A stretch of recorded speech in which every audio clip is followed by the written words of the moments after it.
Hello दोस्तों, उम्मीद करता हूँ आप सब लोग बहुत अच्छे होंगे। दोस्तों, आज की वीडियो में मैं बात करने वाला हूँ चाइना के 8 ऐसे वीज़ा रूल जो इंडियन टूरिस्ट के लिए चेंज हो गए हैं दोस्तों। तो अगर आप आने वाले टाइम में 2025 या 26 में दोस्तों चाइना जाने का प्लान कर रहे हो, जो कि आज के हिसाब से अगर हम देखें दोस्तों, तो दोस्तों काफ़ी सारे लोग जो हैं इंडियन टूरिस्ट जो है वो चाइना विजिट कर रहे हैं। रीज़न इसका ये भी है क्योंकि अब डायरेक्ट फ़्लाइट हो गई है। लास्ट मंथ ही अनाउंसमेंट हुई थी कि कैलकाटा से ग्वांजो के लिए फ़्लाइट जो है वो डायरेक्ट हो गई, और अभी फरवरी 2026 में दोस्तों दिल्ली टू शंघाई भी हो जाएगी। तो एक रीज़न ये भी है जाने का।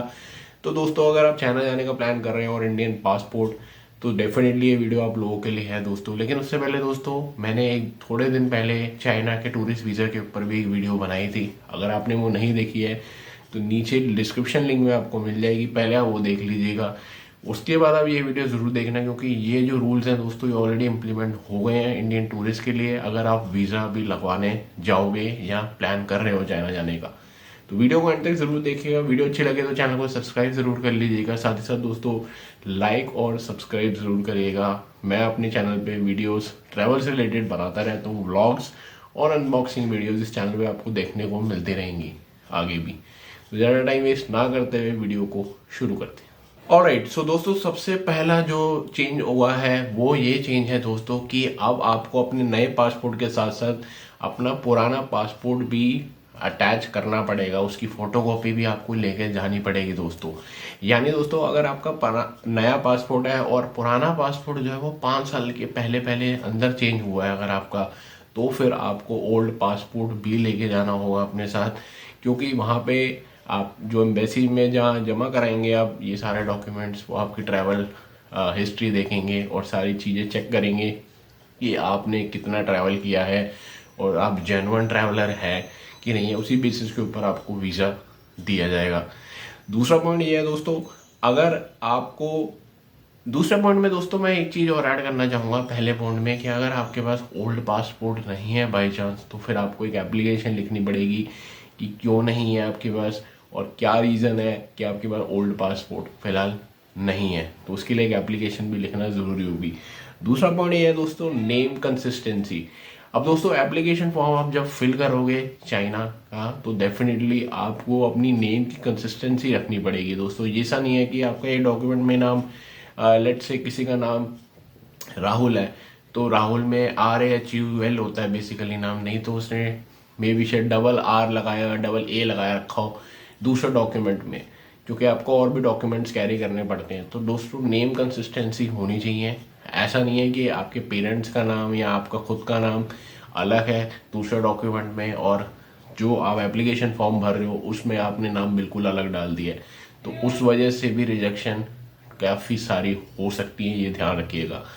तीसरा पॉइंट ये है दोस्तों, डेट फॉर्मेट जो है ना दोस्तों, आप जब कवर लेटर जरूरी होता है, कभी भी आप यूरोप वीज़ा ले रहे हैं या फिर आप चाइना का वीज़ा भी ले रहे हैं, तो आपको कवर लेटर लेना होता है। कवर लेटर में बेसिकली आप पर्पस ऑफ विजिट लिखते हैं, ट्रैवल डेट लिखते हैं। तो अब आपको उसको ईयर, मंथ और डे फॉर्मेट में लिखना है, जो मैं स्क्रीन पे दिखा रहा हूँ आपको। इसी फॉर्मेट में आपको ये सारी जो डेट्स होंगी आपकी ईयर्स के साथ, वो आपको लिखनी होंगी दोस्तों, और इसी फॉर्मेट में लिखनी होंगी, नहीं तो आपका वीज़ा रिजेक्ट हो जाएगा दोस्तों।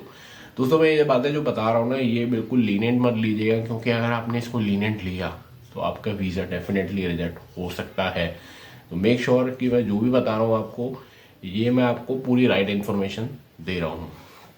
चौथा पॉइंट ये है दोस्तों, इनविटेशन लेटर। अब दोस्तों इनविटेशन लेटर उन्हीं लोगों के लिए होता है जो कि आपको बुला रहे हैं, या तो चाइना में आपका कोई लोकल स्पॉन्सर है जो आपको बुला रहा है, या फिर अगर आपका कोई बिजनेस वीज़ा के ऊपर आप प्लान कर रहे हो तो आपको इनविटेशन की ज़रूरत पड़ती है। यानी लोकल स्पॉन्सर की डेजिग्नेशन क्या है वहाँ पे, उसका नाम क्या है, उसकी सिग्नेचर, और एक वो लेटर लिख के देता है, स्पॉन्सर करता है आपको कि भैया मैं इस बंदे को जानता हूँ, मैं इस पोजीशन पे काम कर रहा हूँ, मैं इसको इस पर्पस के लिए बुला रहा हूँ यहाँ पे।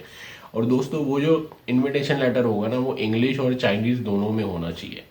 तो ये ध्यान रखिएगा। लेकिन ये सिर्फ उन्हीं के लिए, टूरिस्ट वीज़ा के लिए इनविटेशन लेटर की ज़रूरत नहीं पड़ती है। लेकिन पहले 3 जो पॉइंट मैंने आपको बताए वो लागू होंगे टूरिस्ट वीज़ा के ऊपर भी, ठीक है। 5वां पॉइंट है दोस्तों, बैंक स्टेटमेंट। अब दोस्तों बैंक स्टेटमेंट जो है ना, वो आपको लास्ट 6 मंथ की दिखानी होगी। लेकिन दोस्तों आपको कुछ बैलेंस भी मेंटेन करके चलना होगा, ठीक है। अब इसको इतना लाइटली मत लेना कि आपके अकाउंट में सिर्फ पड़े हैं 50 से 60 हज़ार रुपये और आप चाइना का वीज़ा प्लान कर रहे हो लगाने का। Most of the reason time दोस्तों ये वीज़ा रिजेक्ट हो जाएगा। इसका रीज़न ये है कि वो आपका बैंक बैलेंस देखेंगे कि ये अपना ट्रैवल जो है फुलफिल नहीं कर पाएगा। इन केस अगर आपका कोई स्पॉन्सर नहीं है वहाँ पे और आप टूरिस्ट वीज़ा पे प्लान कर रहे हो तो 50-60 हज़ार रुपये मुझे नहीं लगता दोस्तों चाइना के लिए इनफ होंगे। इसलिए आपको कम से कम लास्ट 6-7 मंथ्स से पहले पहले जब आप प्लान कर रहे हो तो आपके अकाउंट में कम से कम नहीं तो 3 से 4 लाख रुपए होने चाहिए दोस्तों। और लास्ट 6 मंथ्स के अंदर एटलीस्ट 2 से 2.5 लाख रुपए आपके अकाउंट में होने चाहिए। तो आपका जो बैंक स्टेटमेंट है वो स्ट्रांग होगा और उनको पता चलेगा कि ये बंदा मेंटेन कर रहा है अपना बैलेंस, सिर्फ जाने के पर्पज के लिए नहीं बल्कि लॉन्ग टर्म से इसकी अर्निंग हो रही है, चाहे आप बिजनेस कर रहे हो या नौकरी कर रहे हो। तो ये ध्यान रखिएगा। इसके साथ साथ दोस्तों एप्लीकेशन फॉर्म जो अब आप भरोगे ना दोस्तों उसको स्मॉल लेटर्स में नहीं भरना है दोस्तों, ठीक है। उसको आपको अपर केस लेटर यानी आपको कैपिटल लेटर्स में ही फिल करना है सारा का सारा फॉर्म, ठीक है। अब ये नहीं चलेगा कि आप स्मॉल लेटर में फिल कर रहे हो। स्मॉल लेटर में अगर आपने फुलफिल किया फॉर्म तो आपका वीज़ा रिजेक्ट कर दिया जाएगा दोस्तों, ठीक है। तो आपको जो भी एप्लीकेशन फॉर्म आप भरोगे चाइना का वो आपको अपर केस लेटर में ही फिल करना है, कैपिटल लेटर्स में, ये आप ध्यान रखिएगा। सातवीं चीज़ है दोस्तों, जो सबसे अच्छा पॉइंट है जो हमारे फेवर में है इंडियन टूरिस्ट के, वो है दोस्तों कि अब आपको अपॉइंटमेंट लेने की ज़रूरत नहीं पड़ेगी। आप डायरेक्टली एम्बेसी जा सकते हैं या डायरेक्टली वीएफएस जाके आप डॉक्यूमेंट्स जमा करा सकते हैं और आपको कोई भी अपॉइंटमेंट लेने की ज़रूरत नहीं है। जब भी आपके पास ये सारे डॉक्यूमेंट्स हों दोस्तों तो आप डेफिनेटली विजिट कर सकते हैं कोई भी डेट पे। बस सैटरडे संडे आप देख लीजिएगा कि वर्किंग डे हो ना हो वो चेक करके ज़रूर जाना, लेकिन आपको कोई अपॉइंटमेंट डेट नहीं लेनी है, which is a very good thing दोस्तों। काफ़ी ज़्यादा हैसल हो जाता है उस केस में भी, लेकिन अब ये बहुत अच्छी चीज़ है कि चाइना एम्बेसी ने जो ये रूल्स चेंज करे हैं, ये मुझे ऐसा पॉइंट लगता है कि हमारे फेवर में है दोस्तों। And last but not the least दोस्तों, यहाँ पे आपको डिजिटल अराइवल कार्ड भी फुलफिल करना होगा।